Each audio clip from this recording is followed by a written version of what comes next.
All right, guys, let's talk about garage openings.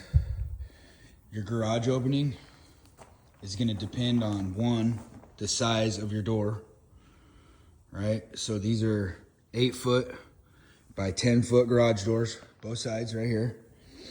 And then the other factor is the thickness of the trim you're using. So some people use like a 2x prime cedar or whatever. We're using a true 1-inch trim, which is 5/4 by 8 Hardy trim. So it's gonna be 1 real inch. So that means that the header has to be 1 inch larger than the opening.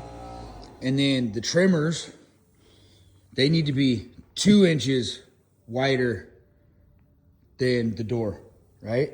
And then that way, when I add trim here, and I add trim here, and I add trim here, I'm coming out with 8 feet by 10 feet. And that's gonna be the same thing there. And then this one over here, this one was 8 feet by 8 feet, I believe.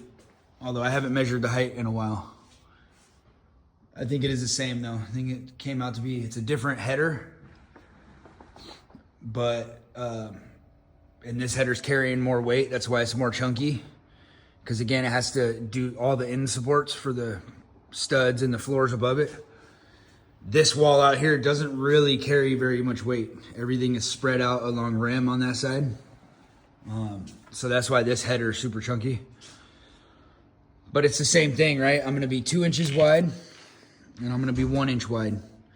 And if you were using 2x trim, then you'd be 3 inches wide and you'd be 1.5 inches wide, or wider than what you're supposed to be. That way, when you add your trim, then you come out to the true 8-foot by 8-foot door, right?